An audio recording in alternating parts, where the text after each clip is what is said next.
Welcome back. I'm Michael Kilman. Hello, I'm Matt Wellstrom. We don't actually introduce ourselves very often, so I thought it was probably good. Wow, I don't know if we've ever introduced ourselves. First Maybe episode. the first episode? First Okay, episode. Yeah. I rewatch this shit all the time for clips, so I know. Of course, of course. Michael does all the work, you guys, by the way. I try. Yeah. So we are covering the sequel today to Iron Widow, Heavenly Tyrant. Right. And because we did Iron Widow, and I think both of us were just like curious to see where is this going, because it left off on a kind of a big cliffhanger. It was a pretty good read too. We were pretty hyped on it, I think. Yeah, and the political commentary in the second book I thought was even more on point with what we try to do here at Resistance Reads. Yeah. So we both kind of thought, like, broke our rule. We don't really like to do books or like to do sequels. Like, if the first book stands alone enough, that's fine. Sure. And Iron Widow kind of did. I think it did, yeah. Yeah, I think you can read Iron Widow by itself pretty successfully. Absolutely. And it's definitely worth a read. And we had a little more complicated feelings about Heavenly Tyrant, which we'll get to after the summary here. Sure. Complicated feelings is a good way to put it. Complicated feelings about it. Yeah. The concepts and ideas were pretty awesome, especially from a Resistance Read standpoint. Absolutely. We also have, and I know we've promised this before, but we have also done a rapid fire kind of summary this time around. I say we, but Michael wrote a synopsis of the book. It comes in at 1,500 words. 1,500 words. That should be about 15 minutes. Let's see. Hold on. I don't have a timer on my. I do have a timer. Okay, there we go. Well, I can see it's 7:02. Actually, there you go. Let's do it. But the point of us doing this more rapid fire summary is because we kind of realized with our conversational style we were interjecting with each other a lot in our summaries, and while that can be good, it's also, I think, better for us to kind of just get through the summary and then talk about the depth of the politics and everything that's going on. Yeah, absolutely. I think that the longer we've done this podcast, the more conversational the summaries have become, and therefore the more of the episode they tend to take up. Right. Which isn't a problem if that's the whole point of the show, but I think what we would like to do is get into deeper discussions about the themes of the book. Right, exactly. So, here we go. Rapid fire summary of Heavenly Tyrant. To remind you, so we're not going to do an author biography because we already did an Iron Widow. So if you want to go back and listen to episode 9, if you haven't read Iron Widow, and you're jumping in here, I definitely recommend going back and listening to episode 9, Iron Widow, before you dive into Heavenly Tyrant. So this is going to be all kinds of spoilers for Iron Widow. Yes. We also, again, want to reiterate that we struggle with Chinese pronunciations. As Americans, it's just a thing. So, the Emperor, which is Qin Zheng, again, I'm probably butchering this, we're just going to call him the Emperor. Yeah. Wu Zetian, we're going to just call her the main character. Yeah, main character. And then there is Rich Boyfriend. Rich Boyfriends. Which is Ija. Ija. And then there is Strong Boyfriend. Strong Boyfriend who is dead, question mark? Sort of dead. Yeah. Sort of dead. We'll see about that. Yes. So that was the other boyfriend in the love triangle, right? They had a polyamorous kind of love triangle going on. The one who knew drunken fighting. The one who knew drunken fighting and was just kind of the best character in that book. He was really my favorite, actually. Because he was like the criminal with a heart of gold. Like, he was in jail. So brooding, so sexy. Yeah, and he was in jail for, like, killing his family members who were raping a girl. Yeah. So, like, you're going to go to jail. That's, like, a really good reason to go. It's kind of the way to do it, man. Absolutely. So, rapid fire summary, Heavenly Tyrant. Yeah. By Xiran Jay Zhao. Xiran Jay Zhao. Yes. Xiran Jay Zhao. Yes. So, we begin with a book right where we ended last time. We had the revolution kind of wreck everything. And our main character, she wakes up recovering from the battle. And it turns out that her bound feet have been repaired. She's actually wrapped it up in bandages. And it turns out that the Emperor has come back into kind of full consciousness. He was kind of half conscious before. He was a little kind of punch drunk, really, from waking up from 200 years of like chi-induced cryostasis to save him from the pox of or whatever pox it was. The flower pox? Flower pox, yes. So he wakes up. He has her now under lock and key, and he's reclaimed his own political power, becoming the Emperor of Wasia. So the power structure is now shifted. Rich Boyfriend has helped him consolidate power in the time she's been unconscious by rooting out what's basically the mafia. Turns out that Rich Boyfriend, as we found out at the end of the last book, had all kinds of familial ties. His father was like a mafia boss. He's taken all those people, exposed them, and he's given away all his family fortune in the name of the emperor and essentially like, you know, ending kind of capitalism kind of stuff. It also turns out, we kind of predicted this, the gods are just a heavenly court, and they make sure there's constant battle between the wind winds and the humans because spirit metal, the parts that they harvest from the wind winds, is a vital resource galactically. So there's like a whole galactic trade organization. You don't really find this out to the very end, but there's all kinds of people. This is Dune. Yeah, and that's basically Dune. Yeah, and that they make the mechs out of the spirit metal. Out of the spirit metal, and apparently faster than light travel and spaceships and all kinds of stuff. Yeah, like stargates and shit like that. Yeah, so it's the spice from Dune, essentially, the spirit metal. That's a good point. Yeah, so there's a discussion on revealing the truth about the gods. They have a big argument about it. The Emperor's like, absolutely not. And, you know, he's like, if we want to defeat them, we can't. We need to keep the secret for a while because he too, his big goal in this whole book is we're going to take down these fucking gods because when we're talking about oppressors, the ultimate oppressors are essentially like the colonialists up in the skies, right? He also said, the Emperor says that he and our main character should get married. She ultimately agrees because she recognizes very quickly that he is extremely politically talented.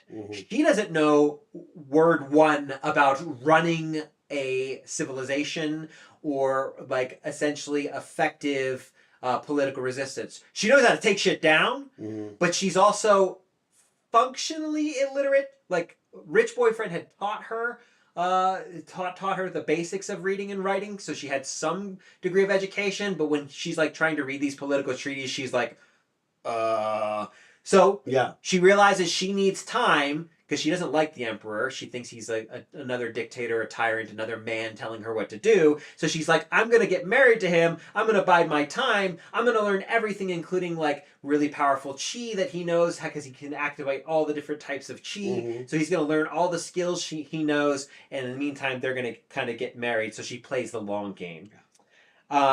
However, during the wedding, the Emperor collapses. They try to hide it, but it coughs up blood. He like coughs up blood camera too. On camera. They stop the feed because it was on like a 10-second delay, but of course it leaks out. Of course, in the midst of this, you have these reactionaries, basically the capitalists kind of forming their own sort of pushback against the revolution, trying to maintain their power. One of them, who had kind of escaped the destruction of the city at the end of the last book, basically is leading this kind of anti-rebellion rebellion. And he was the handler of strong boyfriend and main character in the first book. Right. But the Emperor is pretty ruthless. So then when they go on team and they go on TV and they don't want to like piss the Emperor off because he's like this person of legend and the common people will not side with overthrowing the Emperor because like literally even main characters, she's like, we had shrines of you in my house. Like everyone did. You're like the great uniter of the nations. So, but when the reactionaries come on and they say, oh, it's the woman. She's the problem. She's distorting you and tricking you and all this kind of stuff. So they blame everything on her. And he turns around and holds a whole public spectacle, gathers everyone in a stadium, and does public executions for all the capitalist grifters and all the people who are like abusive to their labor. Yeah, exploitative landlords and shit like that. Exploitative landlords. Yeah. And he actually has the common people who they've been wronged execute them. It's wild. All on camera, right? So he's ruthless. So, and then of course he, after that broadcast, he's like, rise up, poor people, take down your landlords, take down your business owners, overthrow them, fuck them all, burn it all down. I will support you every step of the way. And of course the reactionaries are like, oh shit. So, but because he coughed up blood, he's stuck in quarantine now because it turns out, at least this is what the doctors say, that his immune system cannot handle 200-year, because he was born 200 years before, he can't handle modern germs. So he's stuck now in a kind of quarantine chamber, and he has to kind of conduct business. So main character is kind of off doing a lot of the things for him through much of the book. So there's also kind of this moment when, there's a lot of pressure. And the gods, by the way, chime in once in a while because they don't want the emperor to succeed. So there's kind of this sense that they're also fomenting some of the reactionary, because if the emperor succeeds, they know he's coming for the skies next. Yeah. So they're kind of trying to destabilize things. And the other thing they really want to happen is they want the emperor to have a kid, because a kid makes you vulnerable. So they force the main character and the emperor to kind of do this kid thing. They give him an ultimatum.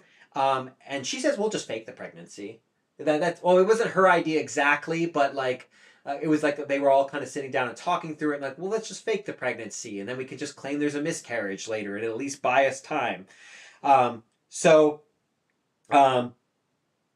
Meanwhile, this is happening. They're making a plan with the pregnancy stuff, and also they're trying to make plans for how to take down the gods. So Rich Boyfriend's sister is actually like a math genius. So our main character takes her underground, under like the pretense of like betting her essentially, to kind of mask what they're doing. And she performs all the complex calculations to get their mechs into orbit and take down this big space station. Yeah, right? It's a cool plan because like she does all the math and then main character has to memorize all the formula and then take them to the emperor. And like he integrates them into the plans at that point, because sister can't know what the plan actually is. Right. So emperor comes up with the problems. She has to memorize the problems, take them to sister. Sister solves the problems. Main character has to memorize the formula, the solutions, take them back. It's crazy. It's a good plan. Yeah, it is a really cool plan. And also, so she has to go out and fight, but he won't let another man fight with her. So he says, well, if you have eunuchs. So they take some political prisoners and they turn them into eunuchs. Now, one of them volunteers, and he's like super genius. He's like a Sherlock Holmes. He's like a Sherlock Holmes, like can figure anything out kind of stuff. Like he knew what they were doing when they brought him in. They walk in the door, and he's like, I deduce you're doing this, right? Like, but he volunteers with the pronouncement, or not the pronouncement, with the request that I will do this for you. I will become a eunuch if you fight for all. You fight as a voice for all the voiceless, not just one group. Everyone. Yeah, he's also really politically astute. He's very politically astute. The reason he's in jail is because he was a political protester of the old regime. So they go off. Ooh, I lost my place here. Sorry. There we are. So she goes off and fights. And there's this great victory. And, this actually prompts the emperor to announce that women will now be conscripted. We're not going to lose the potential fighting power of women. And so women she can reform the Iron Widow Corps, which is like, it turns out like it's this ancient corps of powerful female fighters that, in fact, the emperor fought alongside women all the time who had their own mechs.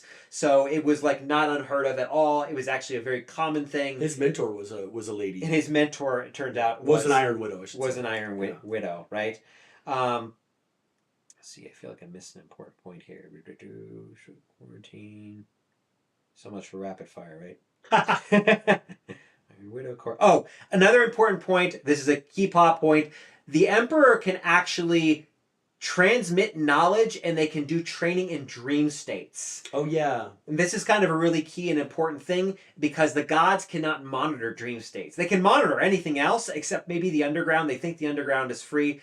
And it turns out that they can't watch the underground later on, we find out. Yeah. And then also the dream zone. So like he teaches her all these kinds of chi techniques and teaches her about the past and history and political uprisings. And they have all these conversations in these kind of dream states and teaches her how to transmit things through dreams to other pilots so that all the pilots begin to train in their dream realm. So literally they're like training during the day and they're training while they're dreaming, which is actually kind of really badass. It is badass. He also flirts with her hardcore in the dream state. He does. He does. Because they can't be in the same room otherwise. Right. So he's behind like a glass panel that they at this point in the book, they've converted the throne room into a quarantine chamber. And the excuse is like, this is to protect him from assassins and it's bulletproof, right? And they use stand-ins for big public events or body doubles or whatever, big public events. So then they get knowledge that a big typhoon is coming to the Han province and she has to go out to help defend and reinforce the region. But there's sabotage and it goes really wrong. Political unit dies in the process. Yep. So they basically, that's when he gets back, that's when they announce the fake pregnancy, because it was kind of like everyone's basically saying women are the problem, they can't pilot mechs, they tried to put all the blame on it, and that's the reactionaries like fomenting this idea to try to dethrone her, because I think they recognize that with the Emperor is far more dangerous than just the Emperor alone.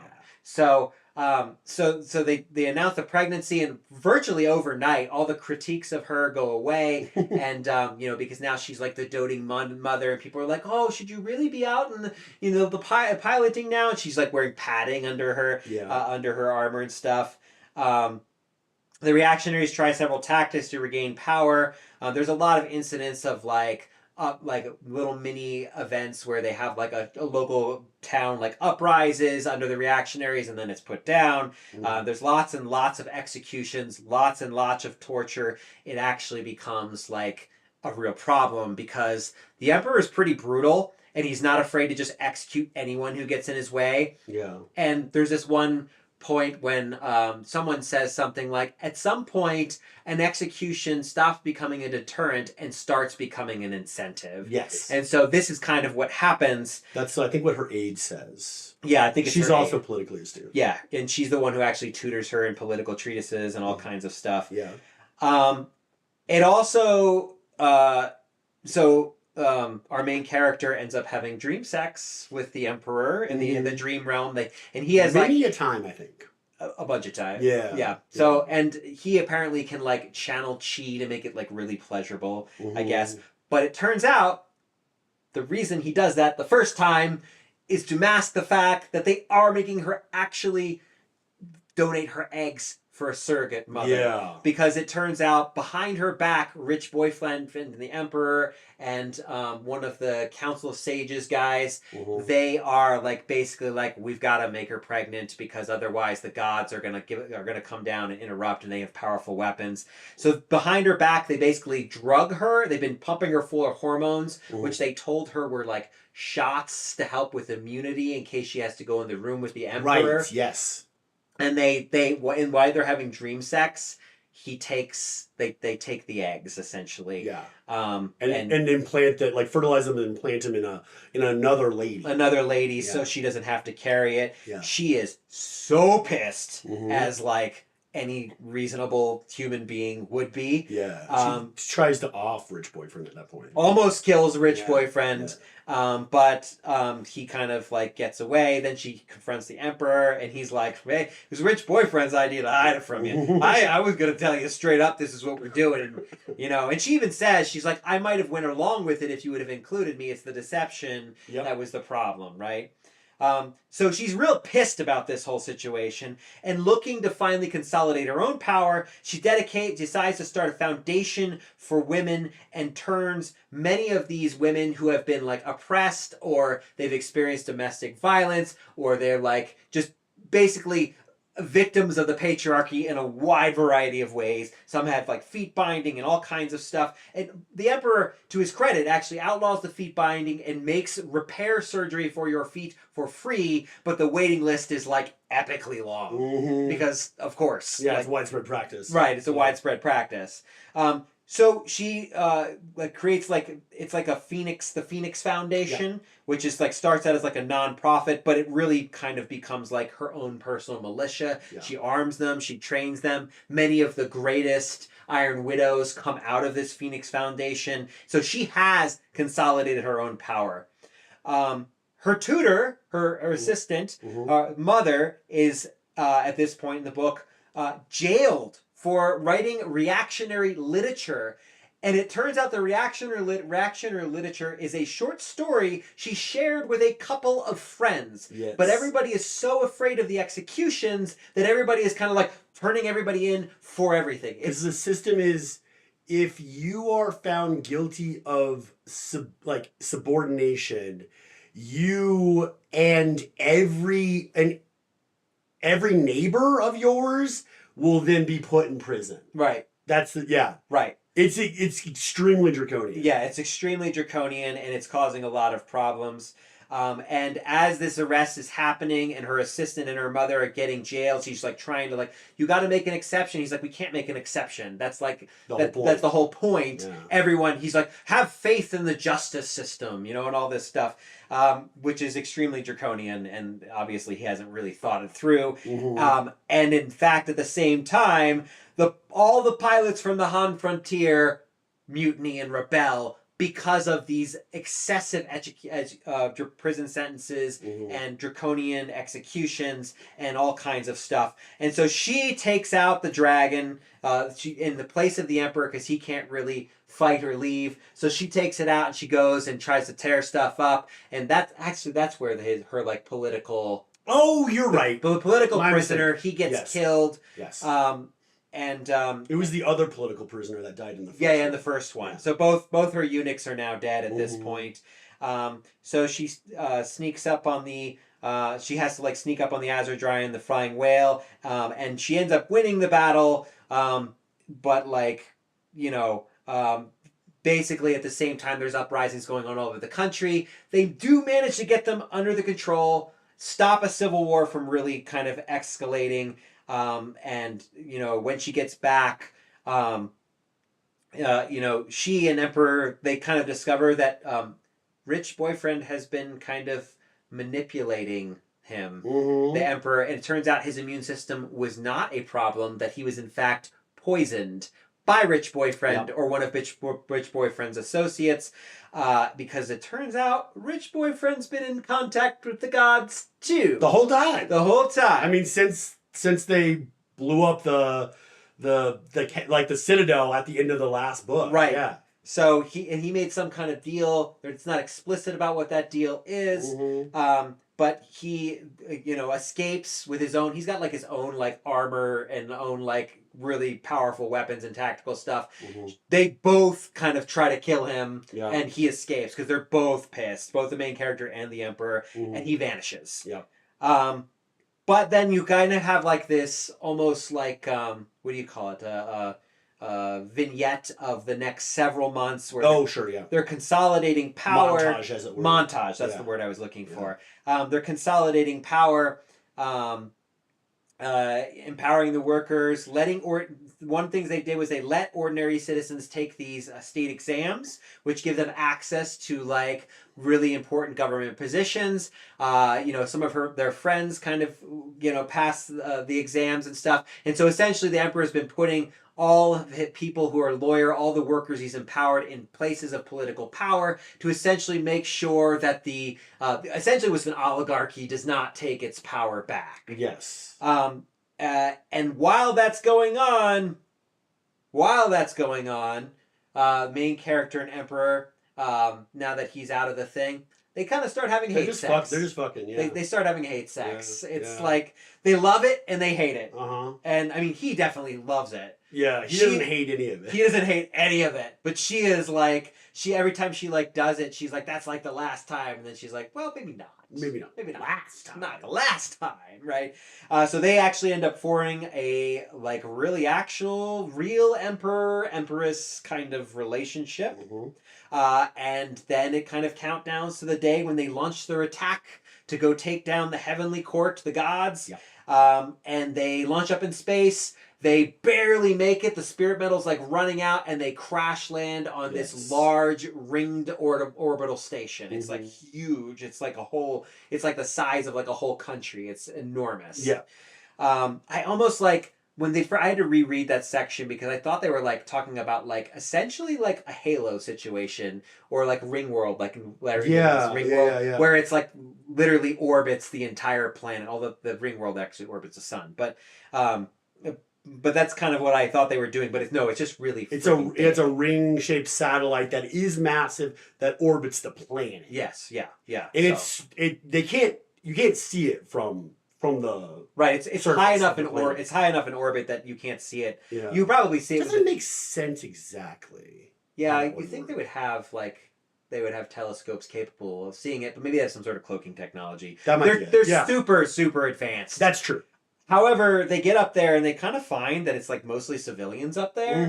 It's not really any military fighting because I guess they just never figured they would have like a attack. Yeah, it's definitely not God. It's definitely not God. It's like a trading outpost for a bunch of different worlds. Right, for the spirit metals. It's like the main trade for these spirit metals. I forget what they call the spirit metals. They have like an actual name. Yeah. But there's many, many planets, it turns out, that rely on these spirit metals to build their ships. Turns out there are, in fact, hundreds of worlds occupied by humans across the galaxy. Clearly there are other aliens because we know that the Winds are actually conscious. I skipped over that part. She does have a moment where she actually tries to communicate with him briefly. Is that during the tsunami portion? No, it's the first time. Okay, yeah. She goes out to fight the first time, and she goes underwater, and she actually starts to like communicate with them, but then one of the other mechs comes down, and she has to kind of break off communication, and then it's not really picked up again. Yeah, it's never really picked up again, but it's very clear at the end of the last book that they have more. They're like they call humans the scourge of the galaxy, and she's like trying to figure out what that means.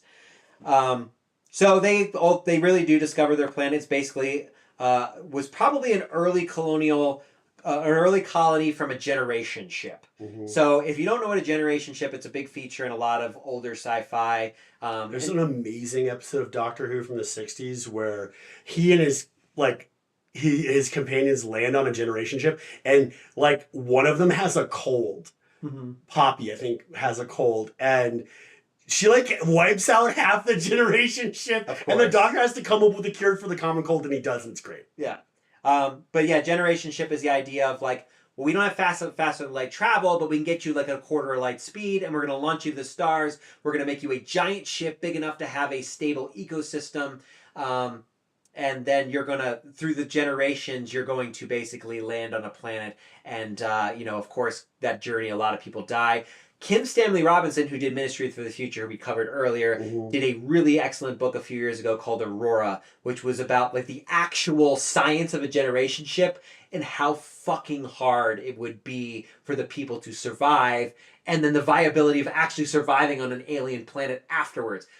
Mickey 7 is also about a miniature generation ship. It's like a 10-year journey or something like that, but it's cool. And how complicated it would be to have a sustainable ecosystem on a spaceship. Yeah, right. So there's lots of great literature on that stuff. But they find out that probably Huaxia is the result of a generation ship from 2,000 years ago, and then now everyone has faster than light travel. So it's and then they have the spirit metals and stuff.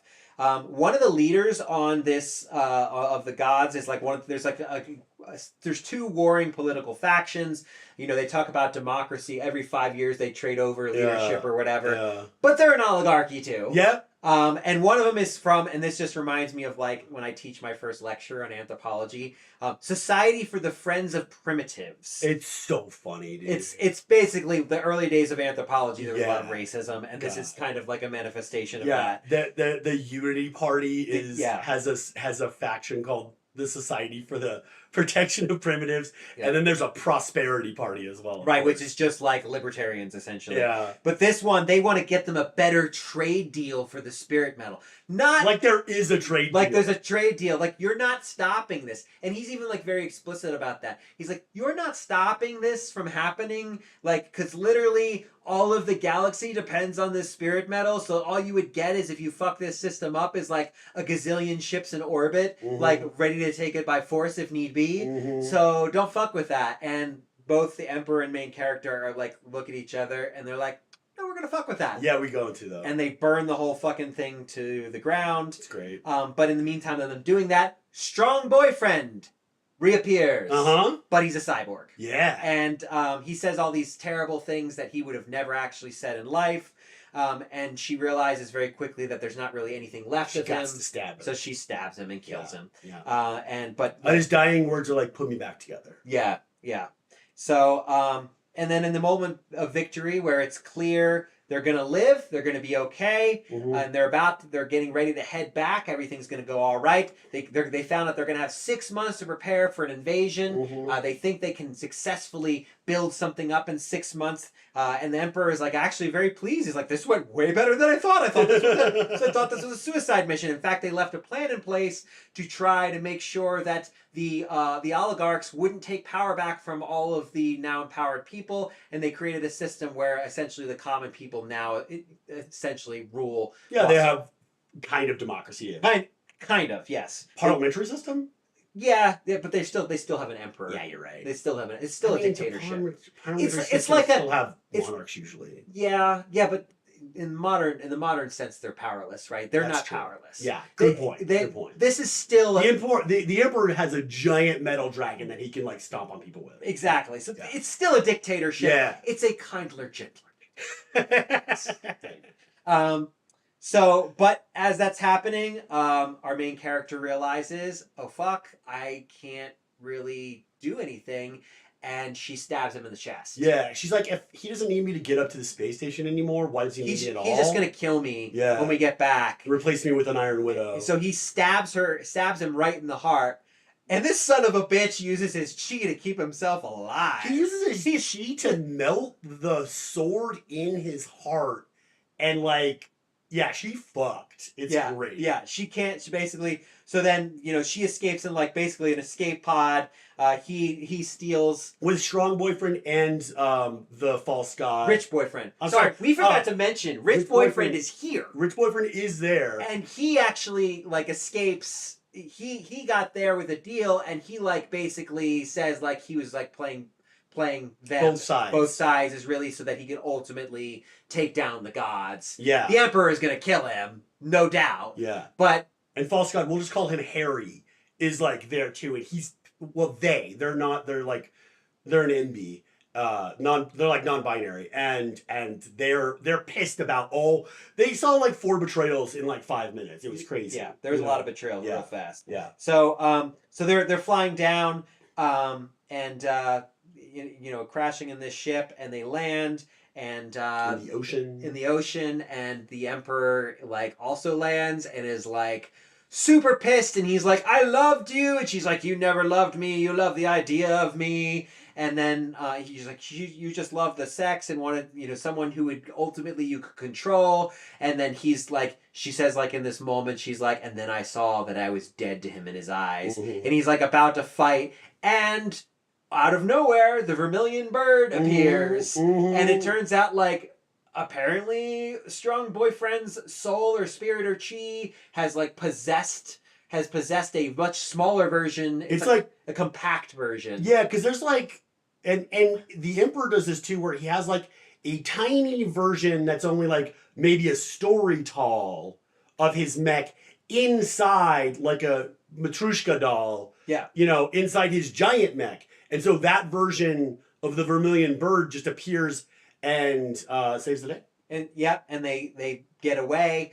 The Emperor he's despite the fact that he's still pissed off and powerful, he does have a hole in his heart. Yeah. So he does have to go back and kind of get surgery and regroup, and they end up on some foreign land. We don't really know. Yeah. And also the Emperor saved a bunch of the tributes, because like the world, like Washia, but also all the other nations on whatever planet this is, had to send up tributes like once or twice a year. It was girls usually, and it was like a pair of them. And so he found like a a sortie of them, like and so he brings them down, and they actually help him survive or whatever. And then the other thing about it was that and actually from a medical standpoint, the reason that they brought them up to the space was to make sure that if they ever needed to go down there, they would have immunity to the germs, because every year they're exposed to whatever new germ. Right, that was the point of it. I was trying to remember why they needed tributes like that. So they're basically trying to keep themselves. They're inoculating themselves from germs on Earth or whatever. On whatever planet this is, right?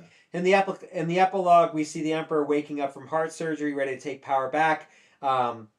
He's got control of all our main characters' friends, still in his clutches, and really he doubles down on his shitty misogyny, and is like, he's like, I guess I see why they did foot binding after all. Right. So he basically is the classic male pig thing. She broke up with. In this case, he did get stabbed in the heart, but figuratively and literally. Yeah. But still, that's one woman. It's not like all of women. Of course. Exactly. But but this is the classic bro move where she dumped me, so I'm gonna treat all women like shit now, kind of thing. I hardened my heart, man. I hardened my heart, and that is the end. And we did that we did it under 30 minutes. We did it in 28 minutes. Yeah, and we also there was a little bit of interjecting. Yeah, a little bit. So not bad. Just for clarity, though. Okay, so better, right? Way better. So, lots of things to say about this book, and I just want to say, as an author, I know how hard it is to write sequels, and I feel like maybe this one didn't quite hit the mark. And I think the reason for that is there were too many plot lines in too short of a space that just could never get resolved. And I honestly have had the exact same problem with my series, The Chronicles of the Great Migration. But I didn't have publisher pressure. She probably had extensive publisher pressure and deadlines and threats of canceling her contract. So my solution to this problem has been to take 5 years to write the next volume, and realize I needed 3 more books to finish the series and to do it well. And this she just was kind of putting out one book, and I kind of feel like a lot of the concepts were so good, and the first 2/3 of the book were so good. The first 2/3 of the book slap. They were so good, better than Iron Widow. And then the last third, it just felt so kind of rushed. I was so hyped for them to launch into space, but so many things happen in the span of time it takes for them to get into space. So many different revolutions and counter-revolutions and draconian outcomes to extremely intense policies meant to counter what the counter-revolution is doing, and also bolster there's so many machinations that happen in this book, and so many half explored consequences to authoritarian actions, I think is how I describe it. Well, and I think the one thing we talked about before getting on here tonight was the whole Sherlock Holmes prisoner guy. Such an intriguing character. Oh my God. And nothing ever really happens. No. So there's a number of he shows up 4 times. Right. And that makes an amazing entrance. And that could have been a whole book of itself. Yeah, absolutely. You could have done a character point of view from him for an entire book. So what we were talking about before we got on is you brought it up right there, is that I think that a lot of the stuff that would happen in this book would have been really interesting if it was explored from someone else's point of view, aside from Wu, main character. If the burgeoning counter-revolutions had been observed from political units' perspective, and the consequences of the neighbors of dissidents getting arrested had been explored from political AIDS perspective. Like when her mother, especially when her mother gets thrown in prison, that whole thing is so dramatic, and it happens in the space of like 30 pages, you know? And like main character has so many feelings about it and like yells at Emperor about it, and at the like, same time he shoots her down and Right. explains why he can't get her out. You know, it's just like it's like a really short explanation. At the same time, there is like the mutiny happening in the Han Providence, and so there's just like there are so many layers, and it felt like it was really carefully thought out in the first 2/3 of the book, and then the second. I wouldn't even say it's really carefully thought out in the first 2/3 of the book. She just had a bunch of ideas that she puts in the 1st 2/3 of the book that don't end up getting resolved. In like a way that's like emotionally satisfying, like because things just happen and then are kind of resolved-ish later. But like 3 chapters later. Or whatever. That being said, like obviously the spirit of our podcast is to talk about like the political and economic resistance that's going on here. And a lot of these concepts that she's playing with are really interesting. Absolutely. And they definitely have real world parallels. I mean, I've got tons of really great quotes here. I've got like 8 pages of quotes and notes and all kinds of stuff. Because there were the aspects of this book I really, really liked. But I also think this is like the reason we shouldn't do series. Yeah, I agree. The series are hard. And it's hard for any author. Like, there's a lot of authors who write a great first book in their series, and then it's just, it can be so hard to resolve so many things. So, but yeah, I mean, well, okay, so let me, I wanted to read this one quote, because she gives this, the main character gives this really incredible speech at the start of the foundation of the Phoenix the Phoenix organization. And this is actually from chapter 37, so we're pretty deep in at this point, right? And it's if I could read my own handwriting, sorry. Brutal. Big fail on streaming. Yeah, sorry guys. I can't read my own handwriting because I was scribbling really fast. If being on our own leaves was natural to if being so much I can't read it, son of a bitch. So okay, but the quote is essentially this, right? So okay,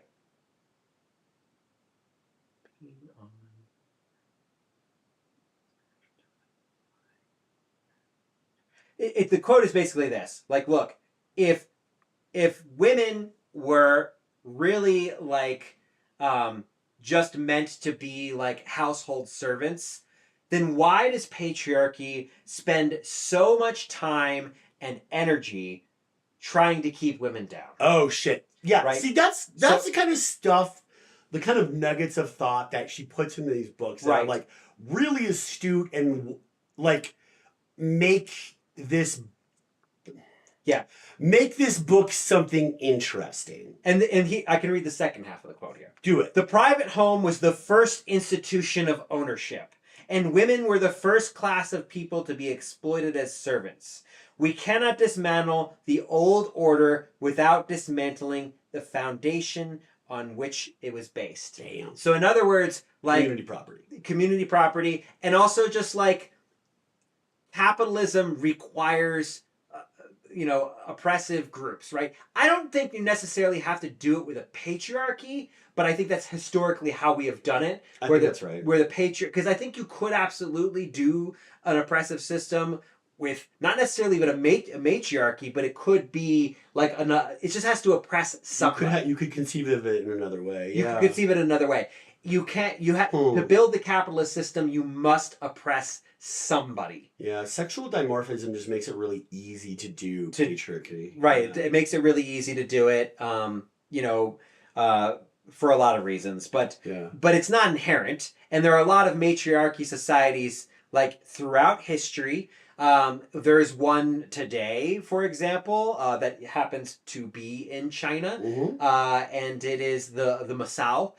You can actually look them up. Vice did like a 25-minute documentary I sometimes show to students, talking about what it's like to be a Masao woman. And now while it's the men are not oppressed at all. In fact, the men have quite a few privileges, but men do not have political or economic say.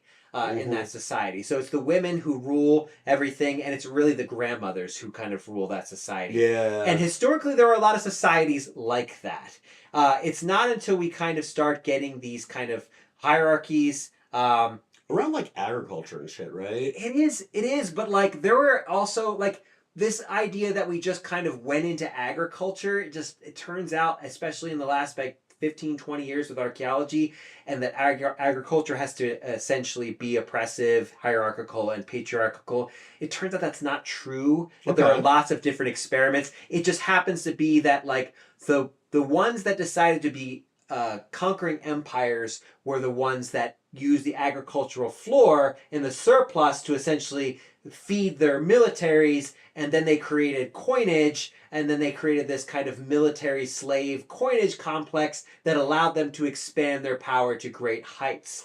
It's really, really complicated, the history of it.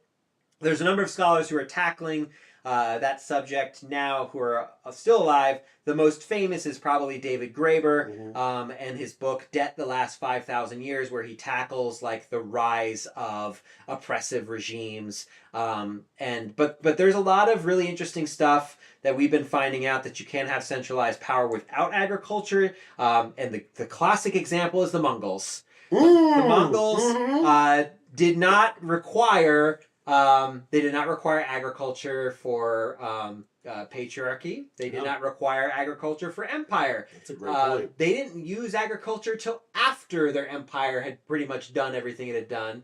Wow. They were pastoralists. That's right. Horses were their main food, their main transportation. They were their everything, right? Yeah. So there are examples of empires that are oppressive, conquering empires that were that didn't require agriculture. So there's a lot of literature out there, and jackasses like Harari, who wrote *Sapiens*. That guy's so dumb. He does. I mean, he's like apparently a thought leader these days. He doesn't even understand anthropology, and he wrote this book *Sapiens*. Every time I see someone in a coffee shop reading *Sapiens*, I have a little bit of like a desire to slap it out of their hands. I just want to slap it out of their hands, because it's not only is it's wrong, it's all his opinion. He just doesn't understand anthropology, and he cherry picks all the evidence. It's reductive as fuck. Absolutely, it's reductive as fuck. It is. There's a great episode of If Books Could Kill about it that I really. Oh really? I recommend. I should watch that one. Yeah. Yeah. But it's really bad. And the other person who is classically bad in categorizing this stuff that misrepresents it, Jared Diamond. Jared Diamond, I was gonna say. Guns, Germs, and Steel. Wrong. Also very, very wrong. There are so many videos and there are books against Jared Diamond's books. They started writing journal articles like debunking it basically the month it was published. And not only that, Jared Diamond actually lost a lawsuit for falsifying research from an article he published in the New Yorker, where he made up this revenge killing culture that doesn't actually exist, and the people he wrote about turned out were alive, found it on the internet, and successfully sued the shit out of him and the New Yorker. So great, love to see it. Yeah, another one. Steven Pinker is another one. The Better Age of Our Naturals. These are just, again, reductive arguments. The end of history. I mean, there's so many books like this, man. These are people who are trying to take the entire human existence, which is extremely complicated, and lots of different experimentations with different societies and different approaches to the ways of life. They want to come up with one formula that explains everything. They want a universal model. They want a universal model, and it just does not exist. It's for the Davos set. They're just writing these books for all the people who go to Davos or Aspen and just talk about like what we got to do to save mankind, but they're not willing to like fund food banks or like clean energy or UBI or anything. Divine Davos for people. Davos is, so it's a place in Switzerland. It's like a little like, it's kind of a rinky-dink resort town that their main thing is hosting conferences with like the richest, most influential people in the world, where they all just get around and jerk each other off. I'm sorry, I meant to say where they all just get around and just talk extemporaneously about problems like a bunch of stoners in a dorm room, coming up with like big, grand, sweeping solutions to like problems that just require people to get their hands dirty, like look at the numbers. like fund initiatives. That's all you got to do. But they don't want to do that. They want to like invent AI or some shit like that. And I believe it was Davos that came up with the whole water privatization. Yes, it was for Nestle. Absolutely. Yeah. So which had been an overwhelming disaster for like the has entire ruined planet. Whole like civilizations in Africa. Yeah. There was one thing, and this was like one of those undone like threads that never followed through, and I think it's worth talking about because I think it's really important to talk about. The ghost of the main character's sister shows up in dreams and warns her that not all feminism is the same. And in anthropology, we have the term colonial feminism. And colonial feminism was famously kind of used right after 9/11 when this researcher by the name of Abu Lughod, she wrote a book, Do Muslim Women Need Saving? It was an article, and then in 2012 she wrote a whole book on it. But I think it was 2002 this article came out in reaction because she kept getting calls about saving women in the Middle East, and she's like, no, this is what we call colonial feminism, and colonial feminism is two parts. I actually bought into this in the early 90s when I was in high school. I was very concerned about women in Afghanistan. Right, and I mean, of course, because she starts her article out with the address from Laura Bush about the reason we're going to Afghanistan is to save these women from their oppressive from oppression. And while like the Taliban is an oppressive thing, like they didn't give a shit about the women. No. So colonial feminism is two parts. The first is the idea that there's only one right way of being a woman, and it is the feminism of the West. It's famously displayed by the European activist group Femin.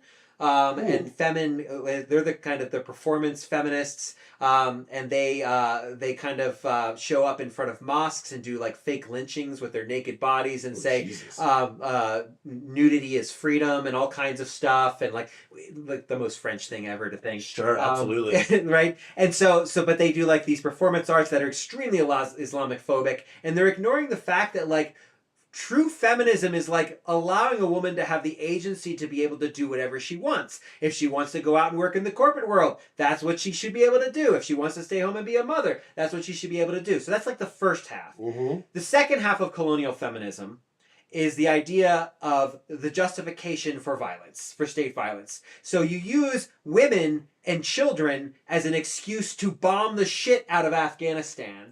And if you think that you're helping women by bombing Iraq and Afghanistan and any other Middle Eastern country, you are so wrong. Yeah. So wrong. You have made their material conditions even worse. And as we now know, 20 plus years after Afghanistan, God, it's been 24 years since we invaded Afghanistan. Yeah. We're getting old, dude. We're so old. We're getting old. Yeah.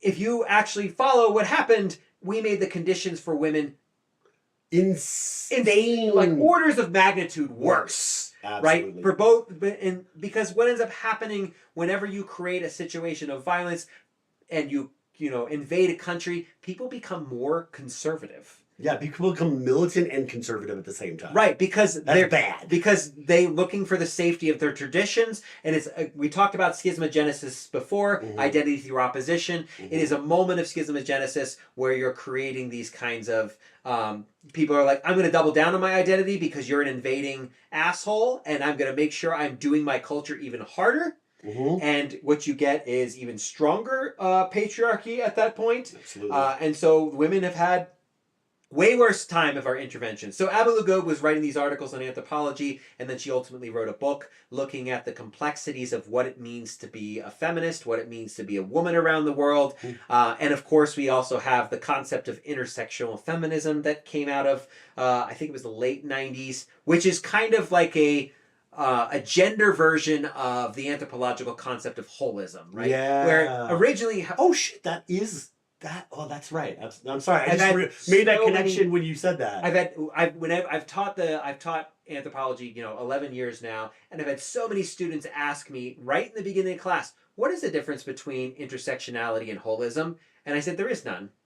Because holism is just the idea that your identity is a constituent parts from many aspects of your culture and identity, and cultures are holistic, so there's many different factors that go into, which is just what intersectional Holism is just like the cultural level version of intersectionality on the personal level. Right. There you go. Right. Nice. So yeah. So there's really not a difference. But the point is in this book, there's kind of this warning about intersectional feminism, and I was all excited about it. Yeah, I was going to say there's also a warning about schismogenesis from political eunuch as well. Yep. Yeah. But we never explore those ideas, and I was a little sad about it. It does say to be continued at the end of the book, so maybe we'll get a third edition.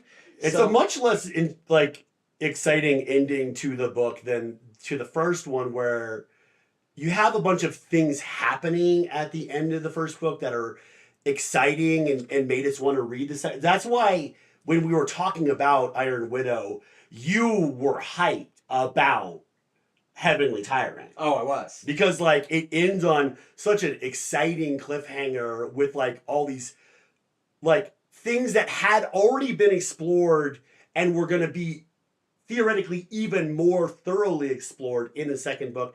This one just has a couple incidents that are left unresolved and a bunch of ideological threads that were unexplored in the book. Yeah, and it explicitly says to be continued, like Back to the Future 2 or some shit like that, oh, don't worry, there's another volume coming soon. Yeah. The author, except it's not. Yeah, the author has, on her social media feed, she's essentially said that she is enjoying writing middle grade books more. So I don't know if maybe she will write it. Maybe she's writing a third one. I don't know. Maybe she's just fulfilling her contract with her publisher in a way that she finds more entertaining and more up her alley. Yeah. Another thing I wanted to talk about here was the idea of the benevolent dictator, which is that doesn't exist. Yeah, right. So even if you're talking about the philosopher kings of Plato, which was throwing it way back there, right? I mean, the literal Platonic ideal. The Platonic ideal, right? Which is, this whole idea that there's some perfect spiritual form of the universe somewhere. The kind of dichotomy between spirit realm and reality. I mean, it's kind of where we get a lot of our philosopher king is someone who spends a lot of time thinking about humanity and its conditions and comes up with the most just version of policy for the most people. Yeah. And if that sounds asinine, that's because it is an asinine idea. Well, that's not how people work. Let's take the idea as word for a second. And if it did theoretically exist, you only have a just society for as long as that philosopher king is ruling. That's what I was going to say. I was even if we take the person at their word, and you get a saint, someone who is absolutely impeachable, which does not exist. I mean, unimpeachable. Unimpeachable. Sorry. Yes. Unimpeachable, which does not exist throughout history. Any major leader of movements who we consider great peace leaders, they all had issues. They did. They all did fucked up things. Gandhi, Mother Teresa, Martin Luther King, George Washington owned slaves. Martin Luther King was kind of a misogynist. Yep. Surprise, surprise for a man in the 60s. Gandhi had things with young girls. So, there's all kinds of... Mother Teresa, was a racist. And she dealt with the mafia. All kinds of stuff, right? So even if you...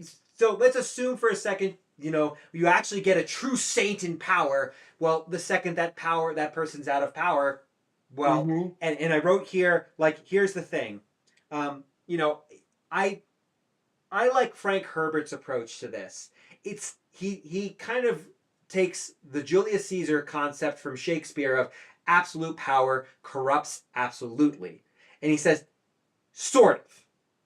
What Frank Herbert does, and I think it's the third or fourth book of Dune, it's not that absolute power corrupts absolutely.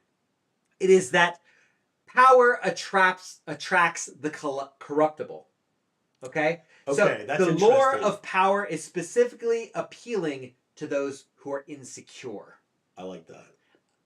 That's how I would put it is that Yeah. it's insecurity that drives us as a need for power. Because there are like when people talk about freedom and respect, there's actually, and this is a problem in English because we don't have different words for this. There's actually two kinds of freedom and two kinds of respect. Okay, go on. The first kind of freedom is the freedom to do what you want. Sure. Okay?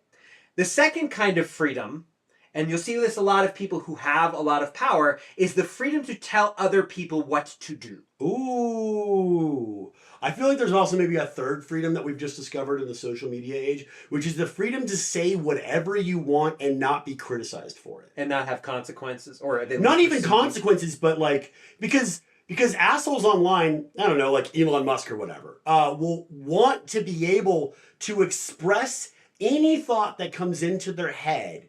And if they receive any just verbal pushback on that, free speech, they cry free speech and talk about being oppressed. Mm-hmm, exactly. Mm-hmm. Yeah. Yeah. And then there's the respect aspect. Okay. Right? What are the respects? So the respects are, the first one is like general respect. Everyone deserves dignity and respect. Okay. Okay. That's like what most of us think. Adjacent to dignity. I like that. Adjacent to dignity, Yeah. right? The second one is the respect for the authority. The respect for the status quo. Okay. The respect for the system. Having respect or getting respect. Okay. Right. So it's like when you're talking about, and I had to learn this the hard way teaching, because when we're talking about freedom or we're talking about respect, I had to make sure I defined the parameters of those things, because people interpret those words in different ways. And they actually should be different words. Yeah, because sometimes freedom ain't free, you know? Right. What is it? Freedom isn't free. It costs $1.05 or something like that. Yes, yeah, exactly. Team America World 33 or some shit like that. Yeah. Team America World Police Force or whatever. Oh, yeah. Oh man, that movie is so terrible. Probably. I haven't watched that shit in 20 years. God, I know, right? Me neither. So I think this idea of the benevolent dictator, and I think the author is really struggling with this idea of how to resolve this dictator problem, because it's very clear she doesn't want dictatorship to win, just based on a lot of the other philosophies that are kind of going on in this book. Yes. And there's even like self-critiques about this, of like the main character like saying, look, well, we don't want this system because, you know, we want to make sure everyone has dignity and respect and all her this self-insert character in Wu Zhitan becomes a lot more self-inserty in this this volume of the story. Yeah. For sure. She's doing a lot of commentating on what's happening and objecting in certain parts to extreme measures while also doing like extreme measures. Yeah. There's a lot of self-contradiction, which isn't inherently like a flaw in the writing or flaw in the character per se. Some authors do this to great effect. Sure. I mean, I felt like in Babel there was some self-inserting there too. Probably, yeah. And Babel we were discussing before. I think it's one of the best books I've ever read. Oh, Babel's fan-fucking-tastic, man. Babel is literally like, what if you took a linguistics class that was also a Harry Potter book and also discussed, like, in nuance the consequences of colonialism and, like, what you had to do to overthrow it. It's a fantastic book. This book definitely suffers by comparison to Babel, but I also think that it suffers by comparison to it's the first volume. Yeah. You know, like, yeah. But anyway, what were we talking about? Yeah, we were talking about the different forms of freedom of respect. Yes. There's also, so there's this one, the Emperor at one point, this is like all the way back to like chapter 14, they actually kind of like bring a little Andor vibe in this moment. Like tyranny requires constant effort, is unnatural, and I actually thought like the Emperor made a really good point. He was basically like, and this is not a quote, this is like, paraphrase. Yeah. If selfishness and exploitation are human nature, then resisting exploitation is also human nature, because self-preservation means you oppose the things that oppress you. Absolutely. So like this argument that like, oh, we're inherently hierarchical, which is absolute fucking bullshit nonsense. There's plenty of human communities and societies throughout history that are not hierarchical. Like all the original societies aren't hierarchical. Right. So, or if they had any semblance of hierarchy, it was like, oh, this guy's the expert in fishing, and this guy or this woman is is the expert in shamanism, And this guy is the guy who knows how to talk to that group over there. Right, and this one is who is like the head of taking care of the kid, teaching the kids all the knowledge that we need to do to get by. And so it was like decentralized because everyone had their own expertise or their own kind of role. Yeah. And everyone essentially had some semblance of dignity. So we've had societies where, you know, a huge amount of people had dignity, but like, you know, obviously we went a different route, right? I mean, that's like, ended so sadly, man. Oh man, well that's basically the whole career of David Graeber. Like, you know, bless his heart or whatever. His whole career was like, how did we go so wrong? Yeah. And so he just like spends his entire anthropological career. He unfortunately died of COVID, very young actually, only in his 50s, during 2020 complications from COVID, he had like a really intense form of long COVID, apparently, is what his wife has said. But like his whole question was, how do we first figure out where we went wrong, and then how do we right the ship? So that was his project. And God, if he would have had another 20 years of his life, I wonder if he would have like completely changed the way. Because he certainly changed the game for like economics. I mean, there's a number of disciplines that have been altered forever by some of his work. Okay, that's fascinating. Even though there are lots of people who disagree with him, because of course there's the Chicago School, so of course there are. Of course, yes. So, another thing, you know, and I've been thinking about this a lot in particular. I don't particularly like police. I've had a lot of bad experiences with them. Oh, I've only ever had negative interactions with police, and I'm a white guy. I've never had positive experiences, and always the negative experiences were like made more negative unnecessarily. So, you know, and I you know, personally know a guy I did work with during the Romero Theater Troupe. His name's Alex Landau. You can easily find him. He was beaten within an inch of his life for like taking a left turn. Of course, yeah. And you know, so you know, there's a lot of problems. However, like I think it is important, and if you look at a lot of really successful, less violent resolutions, ones that are less militant, that do have more positive results, what you'll see is they actually turn the police and the military to their side. And that's essentially this kind of like taking the people, humanizing yourself. And I mentioned, I think in the last episode, the Gandhi film, but I want to mention again, because I think there's this moment where he does like change this racist as fuck, like basically British police colonial official. He changes his mind. He gets him to stop beating people. And the way he does that is through like civil disobedience. He's burning these cards, these registered identity cards that he refuses to do, and he's burning them. And the fucking policeman is like beating him with a billy club. And you know, he's like, looks at him, he's like beating on the ground, and Gandhi rolls over, like his head's all fucking bleeding, stands back up, and he gets back and he starts burning the cards again. And the cop is like, what the fuck? And so beats him down again. And then once again, Gandhi, you know, having like these huge, his whole face is all like fucked up. I mean, probably way more fucked up in the real world than it would be in the film. Yeah. Stands back up again. Turns around and says, I can do this all day. Right. He basically, I can do this all day, Captain America style, right? And he just keeps getting up. And it's like the fourth time he gets up, the police officer just like lowers his billy club and walks away. And it's like, you know, I think one of the things about policing is that we have to find a way to get them, I mean, we have to find a way to humanize our causes, essentially, right? To get them, and that's what he very successfully does in that clip, is he humanizes the cause. Right. He says, these are people who are so fervent in the belief of justice that they will sacrifice themselves. They'll get the shit kicked out of them and smile at you about That's what made civil rights really successful. Absolutely. Too. Because at some point, that person is going to go home and think to themselves, what the fuck am I doing with myself? Dude, what am I doing with my life? My dog on like children. Right. You know? Right. Like, now, some of them are fucking sociopath bullies, and they are the fucking assholes in high school we all hate. And this is what you were talking about before. That's the sort of power that really attracts insecure people. Exactly. Because we've got all this propaganda on TV. You guys have probably heard about it. It's propaganda. It's also known as like every I was gonna say every other show, but I think it's like 3 out of 4 shows on television are about hero cops. If you think there are actual hero cops in the world, you are living the delusion, and that's okay because you can just wake up from that shit. But no cop is a hero. Cops are just out there. If they're good, they never draw their gun or never beat anybody.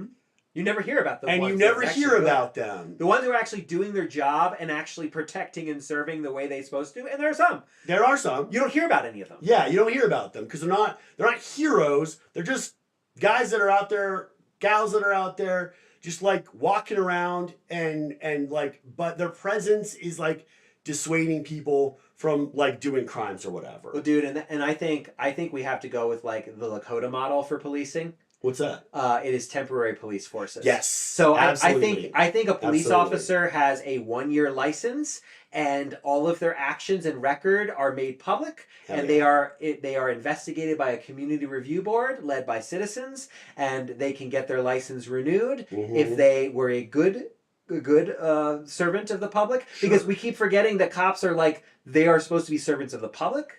We have given them way too many weapons and way too many power. Yeah. They are supposed to be beholden to the public, not the other way around. The origins of Western policing It's fucking disgusting. come from slave catchers and bounty hunters. And bounty hunters. And slave catchers and bounty hunters are not good people. Well, and some of it was, like some of those bounty hunters, that's where we get the term redskin come from. So you can actually find periodicals from the 19th century calling for redskins. And if you don't know what that is that's like literally scalping a Native American and bringing the scalp, the red skin, and turning it in for money. Yeah, it's not about the color of their skin. It is, right. Which is why, like, when we had a team named the Redskins, and we had a president who recently said we should bring the Redskins names back. It's just like, do you understand what that name meant? Yeah. It is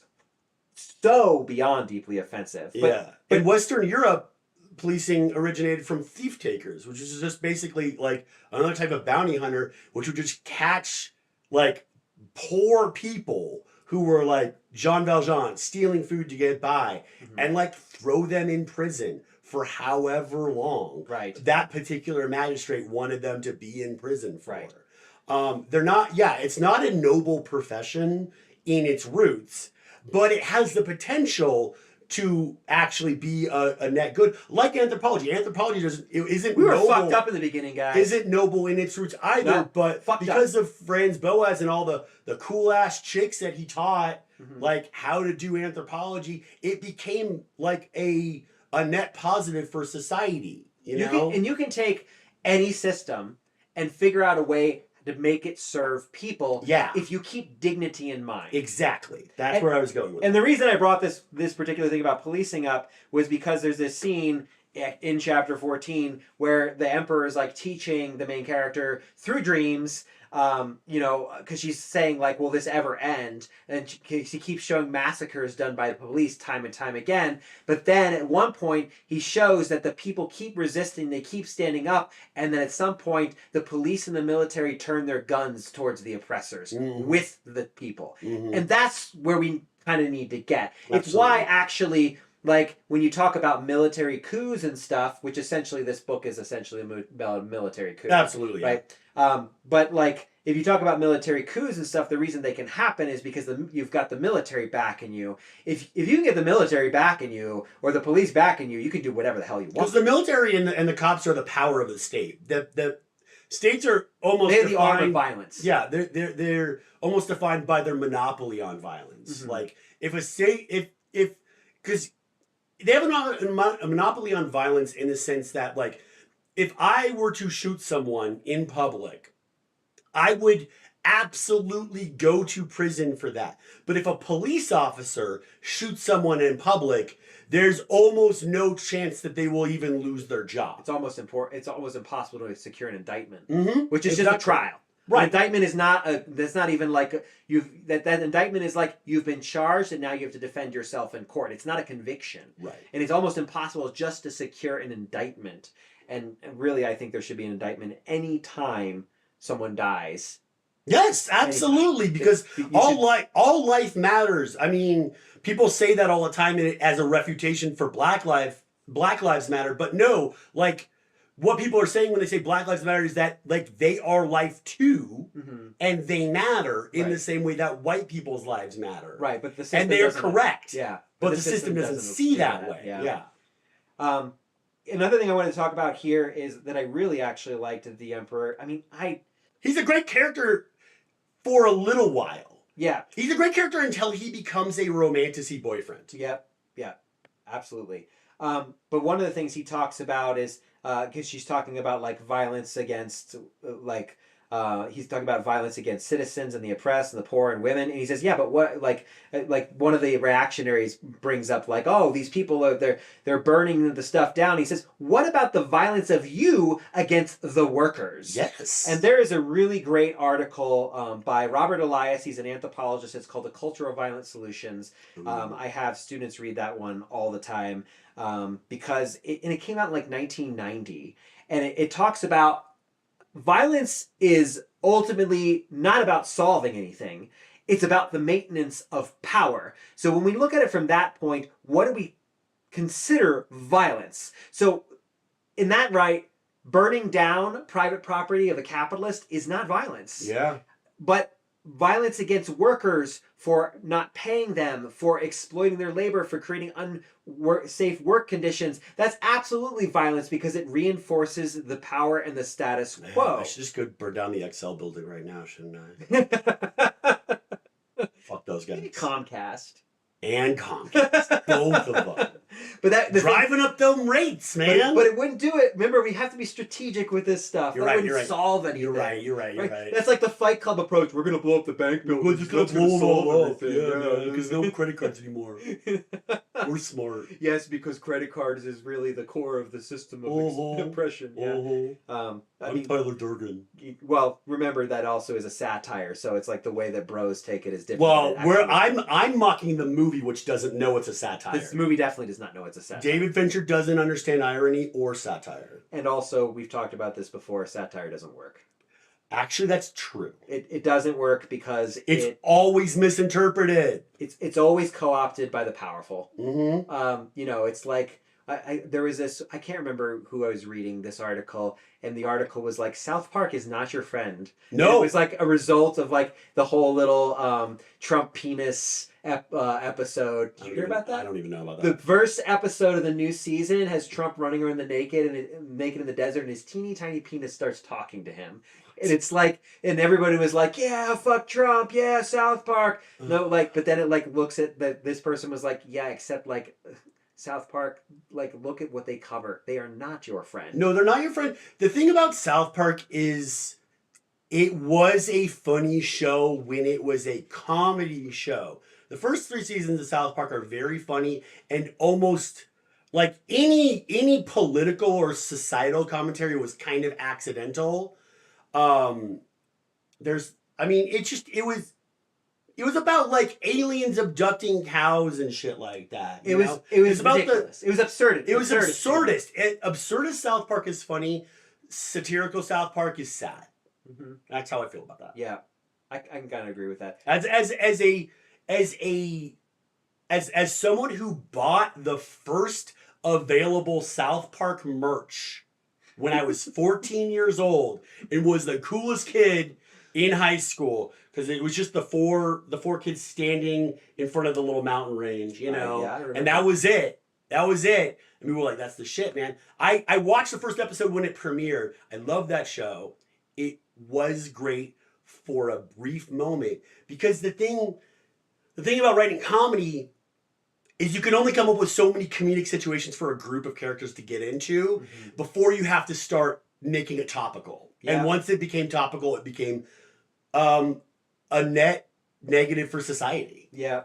Well, and it's the same thing with like Family Guy and The Simpsons and all these. Like Futurama even. Like Futurama's not funny, man. What the fuck happened to Futurama?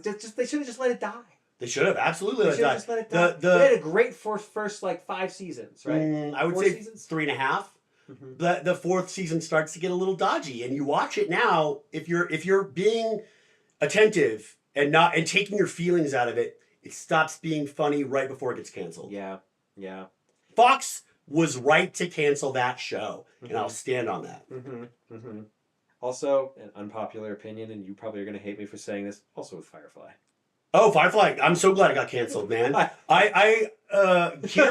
Kira found some potential plot outlines for season 2 of Firefly. It was gonna get bad, dude. Yeah. It was gonna get real. It was gonna get more misogynistic, if you can believe it. Yeah. I don't know why people love that show, but well, we were all different in 2001, you know? I never liked it, though. Okay, I loved it. That first season in the movie, I dig it, but... I dig the movie when I saw the movie, but this show was like, what are we even doing here? Yeah. But, all right, we're getting a little off topic here.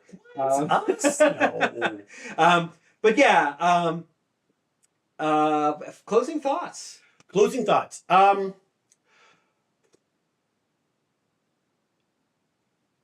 Wow. Okay, this is tough. I don't know if I recommend this book. Yeah. It's got interesting stuff in it, but a lot of it is explored more thoroughly and earnestly in other books that we've already read. And I think Iron Widow was a great standalone Widow is a great standalone book. Heavenly Tyrant is a follow-up that tries to do too much, leaves way too much on the table. And I think your postulations about what might have happened in the creative process are probably correct. I doubt if she would really stand on this book either. Yeah, it'll be interesting. I would probably read the third to try to figure out the conclusion. I would read the Wikipedia article of the third book. Okay, fair enough. Yeah. I think it's always useful to read books, good and bad. Sometimes you learn something. Well, and like I said, there's some really wonderful quotes and things in here. But yeah, I kind of feel the same. The characters just aren't consistent enough, man. And there's so many characters that are introduced and then like just kind of ignored. Yeah, I didn't care about the characters the way I did in the first book. I was so hyped for the Emperor when he showed up. Not because I love emperors or monarchs or anything like that. I just thought his little introduction in Iron Widow was so sassy and so clearly like astute. He read the situation instantaneously upon waking up after 200 years and had some fun, sardonic things to say about it. And his progression throughout the book is so disappointing because I think there's a moment where she's under the impression that the Emperor is not romantically interested in her because of his potential sexuality. That's another thing. Queer people get done dirty in this book. And then I think when the author doesn't really know how to resolve the tension, the power struggle between them, she kind of like doubles back on that, and now he's simping for main character, and that's just like, one, it's whiplash, and two, it's just like narratively really unsatisfying, because I thought it was way more interesting when they were a political unit and not a romantic unit. And it's not like I hate fucking romance in books or anything like that. It's just, you know, make me care, you know? It just felt like really abrupt. Yes. Because I really thought he was queer too. Yeah. Like I thought for sure that he was like not, and the way he even like talks to her in the beginning, he's like not even interested. You're not my type. And maybe it's because his mentor was a baddie and he's still in love with her or whatever, you know, like I kind of got that impression a little bit. Also another character that I would have loved to see more of, if you could even mention her or whatever. There was only like one dream sequence where you meet her. Yeah. And then she introduces like the concepts of laborism, which is just like, it's basically like, it sounds like Marxism essentially. Oh, that's how I interpret it. Yeah. So, but yeah, I think this one kind of misses the mark. Yeah. So, next time we are going to be covering a brand new book, actually. Written by a dude? What? It's the first dude in a while. Yeah. No, I love it. Yeah. Since like Sinclair Lewis or something. Black Empire. Did we do that after? 8. That was 8. That was 8. Okay, yeah. Again, I watch all these things. Right, I'm sorry. You remember what happened. I don't. So, Stephen Graham Jones, Buffalo Hunter. Yo. This will be our first Indigenous author. I'm super excited. Mm-hmm. First horror author, too. First horror author, too. Yeah. Horror is like, ooh, I love horror. Me too. So, yeah. I'm a big horror buff. So he's written some sick books. It's basically from what I understand, it is a kind of like it's like a revenge. It's a revenge tale with a indigenous vampire. So I'm like, yeah, this is gonna. It's the hate. People have talked about it being like Interview with a Vampire, but good with a indigenous main character. Interview with a Vampire, but good, you say? Because that was one of my favorite Hot Boy movies back in the day, but I never read the book. So I never read the book either. Yeah. So, all right, well, join us next time. Yes. It's already booked on the schedule. It'll be our first episode of the new year. Mm-hmm. We are also very shortly launching a Patreon, and we mentioned this before. Yeah. We're going to be covering. Visual media. Visual media. So we're going to start with Andor. We're trying to figure out exactly how we're going to approach Andor because it's 2 seasons long. If anybody has ideas about that, we're thinking 2 episodes in. Like we talk about 2 episodes per episode of the Patreon. Yeah. For a little while, and then we'll figure out what we want to do after that. You've got ideas, right? Oh, yeah. I've always got ideas. Yeah. Ideas I don't struggle with. It's time. Time is what I struggle with. Time is running to me. All right. We'll see you next time. Bye, guys. All right. That was pretty good. Yeah. I really like the format of keeping it tight.